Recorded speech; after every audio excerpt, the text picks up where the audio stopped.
बोलो सियावर रामचंद्र भगवान की जय। राम भगवान को वनवास।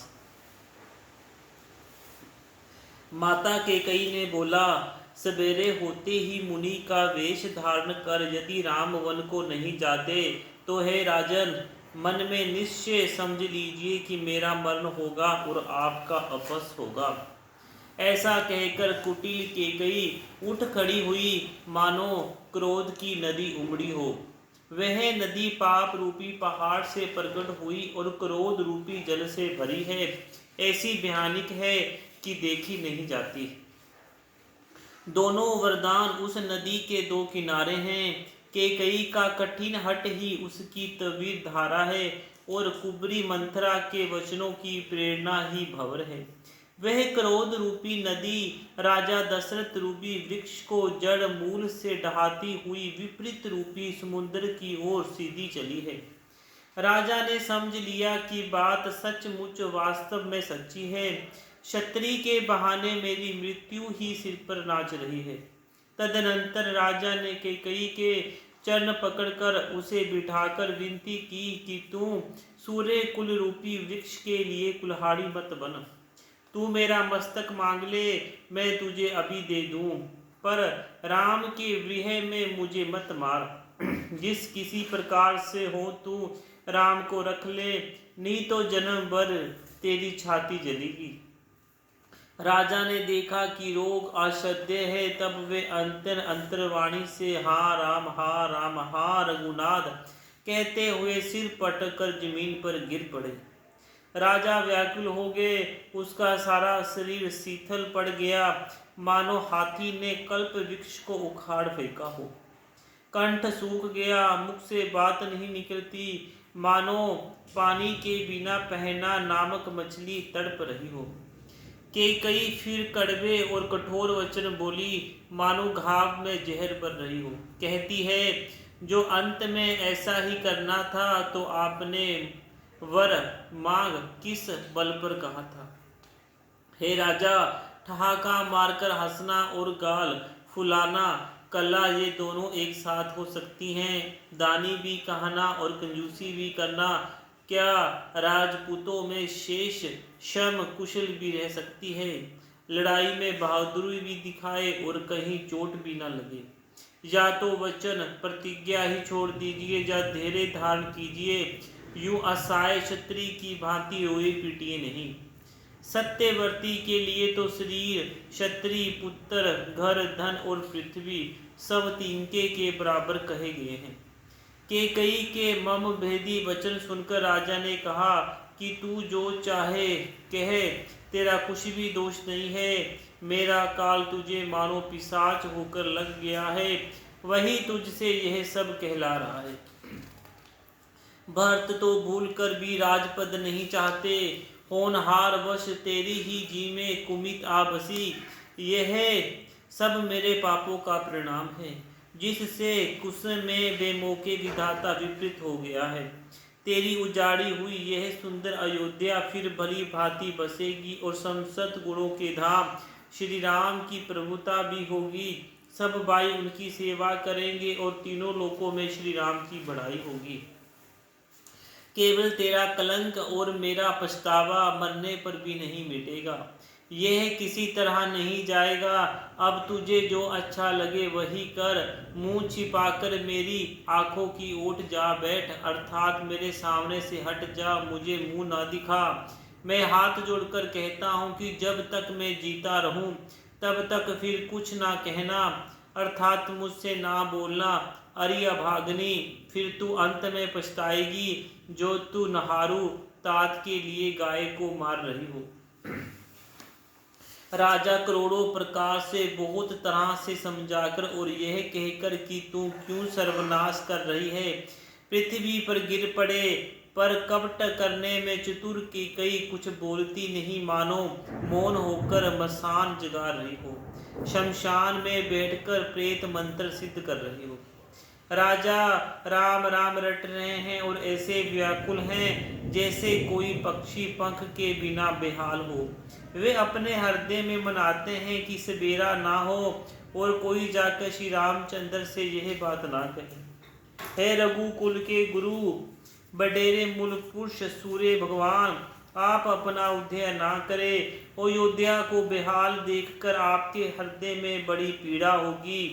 राजा की प्रति और कैकेयी की निष्ठुरता दोनों के बहाने सीमा तक रचकर बनाया है। विलाप करते करते ही राजा को सवेरा हो गया। राज द्वार पर वीणा, बांसुरी और शंख की ध्वनि होने लगी। भाट लोग वृद्धावली पढ़ रहे हैं और गवैये गुणों का गान कर रहे हैं। सुनने पर राज को वे बाण जैसे लगते हैं। राजा को ये सब मंगल साज कैसे नहीं सुहा रहे हैं, जैसे पति के साथ सती होने वाले क्षत्रिय को आभूषण। श्री रामचंद्र जी के दर्शन की लालसा और उत्साह के कारण उस रात्रि में किसी को भी नींद नहीं आई। राजा दरबार पर मंत्रियों और सेवकों की भीड़ लगी है। वे सब सूर्य को उदय हुआ देखकर कहते हैं कि ऐसा कौन सा विशेष कारण है कि अवधपति दशरथ जी अभी तक नहीं जागे। राजा नित्य ही रात के पिछले पहर जाग जाया करते हैं, किंतु आज हमें बड़ा आश्चर्य हो रहा है। हे सुमंत, जाकर राजाओं को जगाओ, उनकी आज्ञा पाकर हम सब काम करें। तुम सुमंत्र रावले राजमहल में गए, पर महल को भयानक देखकर वे जाते हुए डर रहे हैं। ऐसा लगता है मानो दौड़कर काट खाएगा।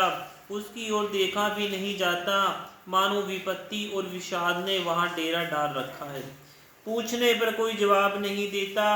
वे उस महल में गए जहां राजा और कैकेयी थे। जय जीव कहकर सर निवाकर वंदना करके बैठे और राजा की दशा देखकर तो वे सूख ही गए। देखा कि राजा सोच से व्याकुल है, चेहरे का रंग उड़ गया है, जमीन पर ऐसे पड़े हैं मानो कमल जड़ छोड़कर जड़ से उखड़कर मुरझा पड़ा हो। मंत्री मारे डर के कुछ पूछ नहीं सकते। तब अशुभ से बरी हुई और शुभ से बहनी कैकेयी बोली, राजा को रात भर नींद नहीं आई, इसका कारण जगदीश्वर ही जाने। इन्हीं ने राम राम रटकर सवेरा कर दिया, परंतु इसका भेद राजा कुछ भी नहीं बतलाते। तुम जल्दी राम को बुला लाओ, तब आकर समाचार पूछना। राजा का रुख जानकर सुमंत्री जी चले, समझ गए कि रानी ने कुछ कुचाल किया है। सुमंत्र सोच से व्याकुल है, रास्ते पर पैर नहीं पड़ता। सोचते हैं राम जी को बुलाकर राजा क्या कहेगा। किसी तरह हृदय में धीरज धरकर वे द्वार पर गए। सब लोग उनको मनमारे उदास देकर पूछने लगे। सब लोगों का समाधान करके सुमंत्र वहां गए जहां सूर्य कुल के तिलक श्री रामचंद्र जी थे। श्री रामचंद्र जी ने सुमंत के आते देखा तो पिता के समान समझकर उनका आदर किया। श्री रामचंद्र जी के मुख को देखकर और राजा की आज्ञा सुनाकर वे रघुकुल के दीपक श्री रामचंद्र जी को अपने साथ लिवा चले। श्री रामचंद्र जी मंत्रियों के साथ बुरी तरह से बिना किसी लवाज में के जा रहे हैं। यह देख लोग जहां तहां विषाद कर रहे हैं। रघुवंशमणि श्री रामचंद्र जी ने जाके देखा कि राजा अत्यंत ही बुरी हालत में पड़े हैं, मानो सिंगनियों को देखकर कोई बूढ़ा गजराज सहस कर गिर पड़ा हो। राजा के ओठ सूख रहे हैं और सारा शरीर जल रहा है, मानो मणियों के बिना सांप दुखी हो रहा हो। पास ही क्रोध से बरी कैकेयी को देखा, मानो साक्षात मृत्यु ही बैठी हो, राजा के जीवन की अंतिम घड़ियां गिन रही है। श्री रामचंद्र जी का स्वभाव कोमल और करुणामयी है। उन्होंने अपने जीवन में पहली बार यह दुख देखा। इससे पहले कभी उन्होंने दुख सुना भी ना था। तो भी समय का विचार करके हृदय में धीरज धरकर उन्होंने मीठे वचनों से माता कैकेयी से पूछा, हे माता, मुझे पिताजी के दुख का कारण कहो, ताकि जिससे उसका निवारण हो, दुख दूर हो, यह यत्न किया जाए। कैकेयी ने कहा, हे राम सुनो, सारा कारण ये है कि राजा का तुम पर बहुत स्नेह है। इन्होंने मुझे 2 वरदान देने को कहा था। मैंने जो कुछ अच्छा लगा वही मैंने मांगा। उसे सुनकर राजा के हृदय में सोच हो गया क्योंकि वे तुम्हारे संकोच नहीं छोड़ सकते। इधर तो पुत्रों का स्नेह है, उधर वचन प्रतिज्ञा। राजा इसी धर्म संकट में पड़ गए हैं। यदि तुम कर सकते हो तो राजा की आज्ञा शिरोधर करो और इनके कठिन क्लेश को मिटाओ। कई के बेधड़क बैठी ऐसी कड़वी वाणी कह रही है, जिसे सुनकर सभी कठोरता भी अत्यंत व्याकुल हो उठी। जीभ धनुष है, वचन बहुत से तीर हैं, और मानो राजा ही कोमल निशाने के लिए समान है। इस सारे साज समान के साथ मानो सवे कठोरपन श्रेष्ठ वीर का शरीर धारण करके धनुष विद्या सीख रहे हैं। श्री रघुनाथ जी को सब हाल सुनाकर वह ऐसी बैठी है मानो निष्ठा ही शरीर धारण किए हो। सूर्य कुल के सूर्य है, स्वाभाविक ही आनंदित दान श्री रामचंद्र जी मन में मुस्कुराकर सब दुश्मनों से रहत ऐसे कोमल और सुंदर वचन बोले जो मानो वाणी के भूषण ही थे। हे माता सुनो, वही पुत्र बड़भागी है जो पिता माता के वचनों का अनुरागी है। आज्ञा पालन के द्वारा माता पिता को संतुष्ट करने वाला पुत्र है जननी, सारे संसार में दुर्लभ है। वन में विशेष रूप से मुनियों का मिलाप होगा, जिसमें मेरा सभी प्रकार से कल्याण है। उसी में भी फिर पिताजी की आज्ञा और है जननी तुम्हारी सम्मति है, और प्राण प्रिय भरत राज्य पावेगा। इन सभी बातों को देखकर यह प्रतीत होता है कि आज विधाता सब प्रकार से मुझे सम्मुख है, मेरे अनुकूल है। यदि ऐसे काम के लिए भी मैं वन को ना जाऊं तो मूर्खों के समाज में सबसे पहले मेरी गिनती करनी चाहिए।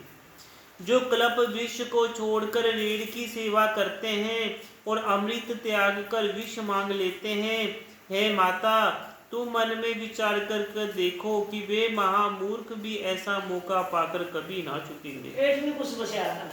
हे माता, मुझे एक ही दुख विशेष रूप से हो रहा है। वह महाराज को निरंतर व्याकुल देखकर इस थोड़ी सी बात के लिए ही पिताजी को इतना भारी दुख हो। हे माता, मुझे इस बात पर विश्वास नहीं होता, क्योंकि महाराजा तो बड़े ही धीर और गुणों के अथाह समुद्र हैं।